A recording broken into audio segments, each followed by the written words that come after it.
Jadi pesantren Smart Digital itu akan menghadirkan sebuah aplikasi yang sistematis tetapi kompleks.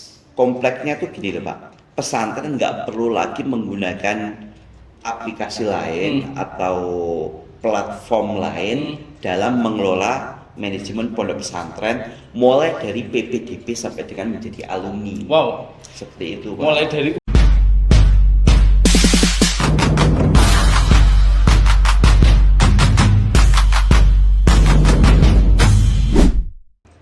ya. Saya juga mau tanya nih Pak, kira-kira apa sih sebenarnya pesantren Smart Digital itu dan masalah apa yang kira-kira ingin Bapak selesaikan dengan aplikasi ini? Tadi kan waktu di awal itu kan sudah dijelaskan tuh masalah di sistem manajemen untuk pondok pesantren. Nah, sedangkan apa nih yang jenengan tawarkan ke Smart Digital ini? Apa ini? Bisa dijelaskan deh Pak atau dideskripsikan bahwa aplikasi pesantren Smart Digital ini apa? Aplikasi pesantren Smart Digital itu aplikasi sistem manajemen digital pondok pesantren. Berarti bukan hanya aplikasi saja dong? Bukan hanya aplikasi saja Pak, tetapi pure juga untuk mengelola manajemen. Jadi kita dari awal itu sepakat dengan tim, termasuk dengan Pak Lukman juga yang merupakan salah satu tim kita kan seperti itu. Jadi pesantren Smart Digital itu akan menghadirkan sebuah aplikasi yang sistematis tetapi kompleks.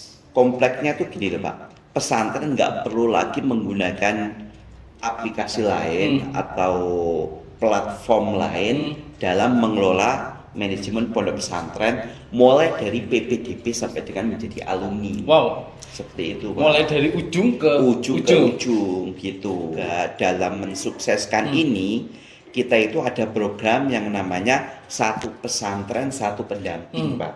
Satu pesantren, satu pendamping. Berarti satu pondok itu kalau seandainya mau mengeluhkan sesuatu, itu ada pendampingnya.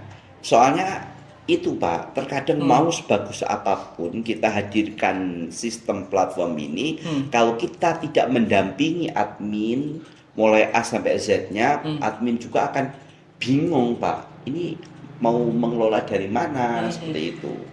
Makanya kita tekankan di kita itu admin itu didampingi oleh tim kita dengan skema satu pendamping, satu pesantren satu pendamping itu. Iya. Saya pengen lompat nih pertanyaannya Pak. Tadi kan sempat Ustadz Priyo ini menyampaikan bahwa masalah di tabungan ya atau apa itu ya untuk santri itu ya. Iya, Pak. Berarti santri itu intinya nggak perlu bawa uang tunai dong untuk proses pembayaran. Itu masuk dalam sistem PSD itu sendiri apa enggak? Mohon maaf ini agak lompat sedikit iya, benar Pak. Tadi kan sempat di awal udah di spill. Ya, kita spill. Oh, gimana tuh? Itu kan bagian dari penyelesaian kita lewat PSD. Bagian penyelesaian. Komponennya banyak sekali Pak, banyak sekali. Jadi itu di PSD itu ada fitur kartu digital santri, ada aplikasi mitra usaha. Jadi santri itu, kita itu sebenarnya gini, PSD itu tidak merubah manajemen yang ada Pak, tetapi kita hanya mentransformasikan menjadi digital. Proses jual beli tetap ada, santri jajan tetap ada, tetapi kita ganti dengan model digital atau cashless. Nggak khawatir hilang tuh. Nggak khawatir hilang karena nggak ada pakai uang Pak. Transaksi santri itu pakai kartu. Pakai kartu, dia datang ke kantin, setelah itu dia datang ke kantin, nanti dia belinya apa, di tap, setelah itu masukkan PIN. Masukkan PIN itu penting. Nah, masukkan PIN, setelah itu otomatis wali santri akan mendapatkan notifikasi anaknya beli apa, uangnya tinggal berapa, itu yang penting Pak. Itu bagian dari pelayanan yang dihadirkan oleh pesantren Smart Digital. Ayo mondok. Sudah tua, ayo mondok. Gitu ya. Tetapi ada Pak. Gitu. Ini yang saya tambahkan tadi mengatakan PSD itu apa? Salah satu yang kita katakan satu pesantren satu pendamping, PSD itu kita desain, kita itu menganggap kita juga itu seorang admin Pak, admin pesantren. Jadi kita itu welcome dengan masukan, welcome dengan manajemen baru yang antar pesantren satu dan pesantren lain itu berbeda. Oh gitu. Jadi ketika di pesantren A manajemennya berbeda dengan pesantren B, itu secara otomatis itu akan kita diskusikan. Oke, berarti boleh saya ini Pak, saya tebali itu Pak ya. Boleh. Berarti yang dimaksud sama Ustadz Priyo adalah bisa jadi bukan bisa jadi ya, tapi lebih tepatnya antara satu pondok A dengan pondok B itu secara manajerial berbeda, secara aturannya berbeda. Dan PSD memfasilitasi itu bisa diterapkan di seluruh pesantren yang bermitra dengan kita. Karena kita ada biaya nggak waktu itu? Saya potong ngapunten ini Pak. Sifatnya seperti ini Pak. Kalau untuk pengembangan selama itu tidak keluar dari yang kita sistemkan, itu kan pastikan free Pak, karena itu bagian dari pengembangan. Tetapi kalau ada permintaan khusus Pak, permintaan khusus, minta seperti ini yang itu memang fiturnya belum kita kembangkan, itu pastinya ada biaya produksi yang dan itu hanya diproduksinya, nggak lain-lain seperti itu. Bagaimana Pak proses riset dan observasi yang Bapak lakukan untuk memahami permasalahan yang ada di pesantren ini? Betul. Tadi kan gini, Ustadz Priyo kan sudah nyinggung tuh masalah di tabungan dan sebagainya. Kan bisa jadi Pak ada pondok yang nggak menggunakan fitur tabungan. Itu gimana? Proses risetnya sampai ketemu fitur A, B, C, D. Ya saya lihat tadi sebentar itu lumayan puyeng juga kita. Kita memposisikan sebagai pesantren.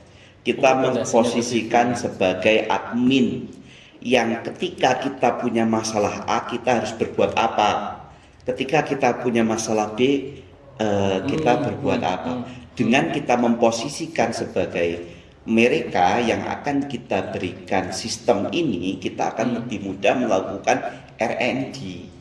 R&D itu kan yang biasa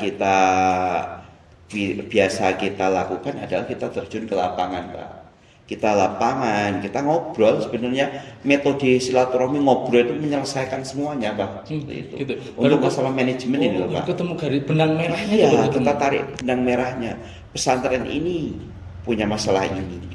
Setelah itu kita rapatkan dengan tim. Garis merahnya, titik benang merahnya itu ketika ditarik itu penyelesaiannya seperti apa. Risetnya cuma seperti itu Mbak. Berapa lama tuh? Kalau boleh tahu. Lama Pak. Kita itu mulai 2019 Pak. Mulai riset Pak. Risetnya Riset 2019. Baru selesai di produk gimana? Kita baru selesai di produk itu di tahun 2020 akhir. Seperti itu. Cukup lama ya. Dan pesantren smart digital, fitur-fiturnya, terusan sistemnya itu kita nggak pernah ngomong kita selesai Pak, nggak bisa selesai Pak.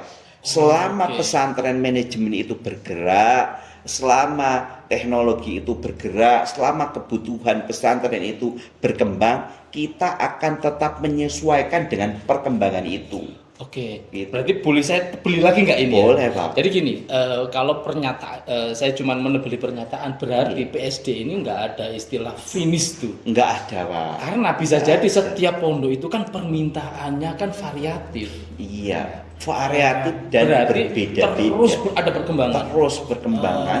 Maka dari itu sistem kita adalah sistem kemitraan pendampingan, bukan pembelian putus Pak. Seperti itu. Dari pendamping itu bisa menerima curhatan, mulai curhat semuanya. Pak, kita juga memposisikan diri sebagai konsultan pondok pesantren gitu. Karena gini Pak, mitra kita Pak ya, mitra A, ketika mitra kita A punya masalah B, kita itu bisa menyelesaikan dari permasalahan yang sudah terjadi di mitra kita yang F.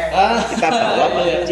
Pak, solusinya seperti ini. Lompatannya itu leapfrognya luar biasa. Iya, jadi bisa daftar PSD itu bukan hanya masalah dapat aplikasi, enggak Pak, cuman akan mendapatkan pendampingan dan mendapatkan itu konsultan pondok pesantren. pesantren gitu loh Siap, Pak. siap.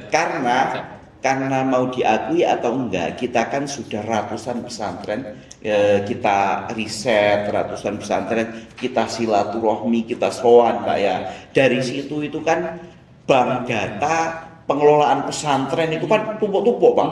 Dari itu tinggal pesantren mana yang mau membutuhkan gitu loh. Pesantren butuh formulasi A, kita akan nyocokkan dengan yang manajemen lain dengan formulasi A, sehingga pesantren lain itu juga scale up growth-nya tuh lebih cepat Pak, dengan pendampingan dari tim PSD gitu Pak. Oke. Ya. Kira-kira nih Pak, apa sih yang membedakan PSD dengan aplikasi solusi manajemen pesantren yang mungkin sudah ada sebelumnya? Betul Pak. Karena gini Pak, saya potong dulu nih, penasaran nih Pak. Karena gini, kalau seandainya saya punya feeling nih Pak ya, kalau seandainya kita punya produk kan di budaya kita itu kan pasti ditiru Pak ya, nggak ada masalah sebenarnya. Nggak ada masalah. Pertanyaan yang menjadi pertanyaannya Mbak Roro adalah apa nih yang membedakan antara di PSD itu sendiri dengan mungkin produk-produk lain? Saya nggak mungkin nyebut produk ya. Monggo, gimana tuh Pak? Apa yang membedakan tuh Pak? Secara prinsip aja maksud saya. Kalau ditanya seperti itu, saya malah bingung Pak. Bingungnya seperti ini Pak. Saya dan tim yang bergerak ini tidak pernah fokus kepada kompetitor Pak. Karena pasti ada tuh ya. Wow, kompetitor pasti banyak namanya.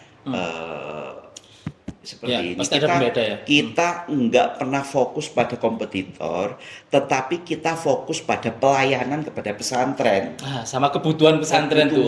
Selama yang kita lakukan itu untuk problem solving, kita mendengar pesantren, kita siap berdiskusi, dan yang perlu garis bawah adalah pesantren Smart Digital itu tidak baku, tidak berhenti untuk pengembangan. Saya yakin Pak, niat kita melayani, niat kita mentransformasikan itu juga akan disambut baik oleh pengelola pondok pesantren.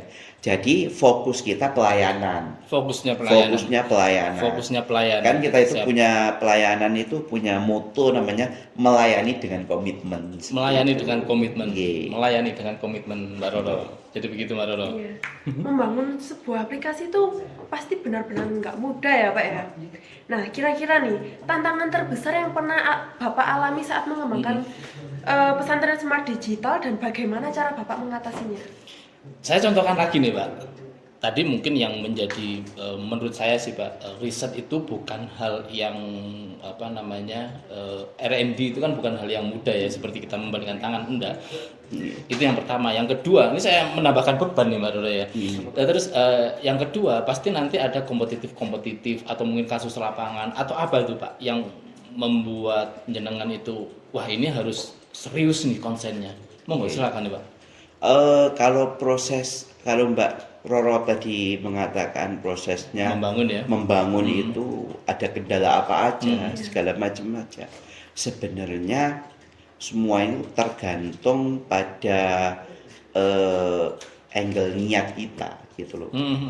Angle niat kita Pak. Kita membangun pesantren Smart Digital itu kan dibangun dengan dua pondasi. Satu pondasi teknologinya, dua pondasi riset pengembangannya, gitu. Pondasi teknologinya, jadi di belakang PSD itu kan kita memang sudah punya tim yang sangat berpengalaman. Bahkan ini kan tim kita di bawah PT Digital Teknologi Perkasa yang bareng-bareng kita diberikan itu bukan hanya fokus ke pengembangan pesantren Smart Digital, tetapi ada proyek-proyek lain yang dengan itu kita bisa meningkatkan kapasitas sistem kita seperti itu, personal dari tim-tim kita gitu. Kita insya Allah nggak diragukan masalah di teknologi. Kedua adalah pondasi risetnya. PSD itu mau ngapain, mau berbuat apa, apa yang mau diselesaikan, tujuannya apa. Ketika dua itu diklik, insya Allah produknya akan menjadi produk yang laku di pasaran, produk yang itu menjadi benar-benar problem solving. Tetapi di antara keduanya ya pasti banyak kendala, Pak. Oh, iya. Di lapangan itu kita menemukan Iya. banyak kendala. Nggak mungkin dieksplor di sini ya. Nggak Nggak cukup mungkin, ya. Pak. Nggak cukup kita ekspor di sini seperti itu. Iya, Karena betul. nggak semua pesantren itu welcome dengan perkembangan zaman. Seperti itu. Ya ada mungkin pondok-pondok yang Bener, konservatif itu menjadi seperti tantangan itu. khusus mungkin ya Pak ya. Tantangan khusus, dan ketika ada pesantren yang itu konservatif atau pesantren itu kurang menerima dengan tantangan zaman, itu menjadi tantangan tersendiri buat kita, Pak. Kita harus melakukan pendidikan, melakukan edukasi pendekatan bahwa zaman itu berkembang. Kalau ada pesantren seperti itu malah kita sering soani, Pak. Oh gitu. Itu Iya. salah satu treat treat. untuk pondok yang Benar. konservatif ya. Benar. Kan ada orang itu mengatakan seperti ini, Pak. Pesantren itu ada dua macam Pesantren golongan. ada dua macam golongan. Pesantren modern dan pesantren tradisional. Tradisional atau konservatif tadi. Konservatif. Rupanya enggak, Pak. Ketika kita terjun di lapangan itu enggak. Metode pesantren, manajemen pesantren itu sebanyak berapa kiai yang mendirikan pesantren itu. Kalau ada Gitu ya. 1.000.000 kiai berarti 1 juta model pesantren. Karena Berarti pesantren itu kan oh. nggak ada pagu yang Oh ya, ada aturan yang khusus nggak ya. ada pagu aturan khusus yang harus ini enggak, Pak. Seperti itu. Makanya tadi jenengan itu waktu di pembahasan di sebelumnya itu kan ada menguati di riset tadi ya. Bener Menguati di riset di tadi. riset. Oke. Kalau kita cuman sekedar membuat manajemen baku, semisal ini manajemen ini selesai, Pak. Ya. Oke. Monggo. Jadi kita itu harus melaju beriringan dengan perkembangan pesantren, gitu.